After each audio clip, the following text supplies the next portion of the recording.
আমরা এর আগে দুদিন আগেই দেখিয়েছিলাম ভবানীপুরে একটি স্কুল, সেই স্কুলে একসময় পড়াতেন মুখ্যমন্ত্রী মমতা বন্দ্যোপাধ্যায়। ভবানীপুরের মনমথনাথ নন্দন গার্লস অ্যান্ড বয়েজ স্কুল, এই স্কুলেই একসময় দিদিমণি ছিলেন। সেই স্কুলই এবার নতুনভাবে আত্মপ্রকাশ করছে। আজ সেই স্কুলেরই উদ্বোধন মমতা বন্দ্যোপাধ্যায়ের।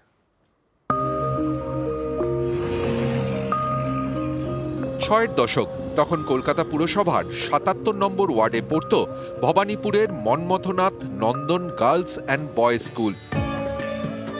এই প্রাথমিক স্কুলের দিদিমণি ছিলেন মমতা বন্দ্যোপাধ্যায়।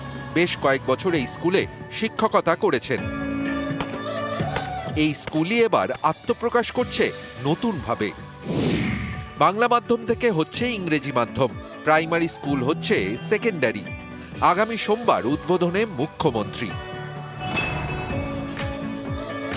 প্রায় 19টা ঘর আছে, ক্লাসরুম 13টা ক্লাসরুম চিহ্নিত করেছি, সেখানে শ্রেণী কক্ষ বা ক্লাসরুম হবে এবং এই ক্লাসরুম থাকবে, তার সঙ্গে কম্পিউটার লিটারেসি রুম থাকবে, একটা ওয়েল ইকুইপড খুব মডার্ন লাইব্রেরি থাকবে এবং উন্নত মানের ইংরেজি মাধ্যম স্কুল হবে। এটাই মুখ্যমন্ত্রী ডিজায়ার করেছেন এবং পড়াতেন, খুব মন দিয়ে পড়াতেন এবং ছাত্রীরা খুব যথেষ্ট মানে কি বলবো, ভালোভাবে শুনতো এবং বলতো দিদি আমাদের খুব ভালোভাবে বুঝিয়ে দেন।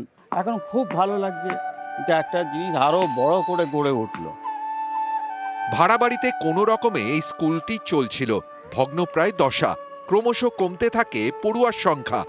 বাড়ির মালিক স্কুল বাড়িটি প্রমোটারের হাতে তুলে দিয়েছিলেন। তখনই হস্তক্ষেপ করেন স্থানীয় তৃণমূল কাউন্সিলর, চিঠি লেখেন মুখ্যমন্ত্রীকে। দেখুন, আমি তো দেখিনি, কিন্তু আমি শুনেছি যে দিদি এখানে পড়াতেন, তো এই জিনিসটা যে নষ্ট হয়ে যাবে এটা আমরা চাইনি। 2022-এর জুন মাসে এই স্কুলের কাছেই একটি অনুষ্ঠানে যান মুখ্যমন্ত্রী। সেদিন তার মুখে শোনা যায় পুরনো দিনের কথা, দিদিমণি জীবনের কথা। যখন কলেজে পড়তাম তখন এখানে একটা ছোট্ট স্কুলে মাস্টারি করতে আসতাম, প্রায় বিনা পয়সায় বলতে পারেন। তখন মাত্র 60 টাকা পেতাম এবং তাই দিয়ে আমি আবার মার হাতে সেই টাকাটা তখন তুলে দিতাম, কারণ তখন বাবা মারা গিয়েছিলেন। মুখ্যমন্ত্রীর এই স্কুলের ভোল বদলাতে শুরু হয় প্রশাসনিক পদক্ষেপ। স্কুলের কমিটি হাতে নেয় রাজ্য, তারপর নতুনভাবে গড়তে তৎপরতা।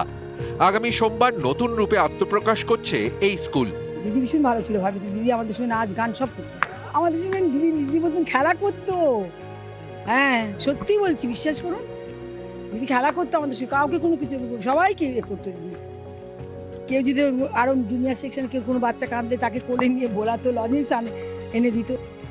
মমতা বন্দ্যোপাধ্যায় যে স্কুলে শিক্ষকতা করেছেন সেই প্রাথমিক স্কুল আজ ইংরেজি মাধ্যম সরকারি স্কুল হচ্ছে, আর সেই সরকারি স্কুলের উদ্বোধন করবেন মুখ্যমন্ত্রী মমতা বন্দ্যোপাধ্যায়।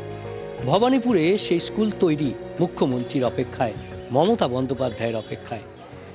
ক্যামেরায় সুমন বোসের সঙ্গে বিশ্বজিৎ সাহা, নিউজ 18 বাংলা।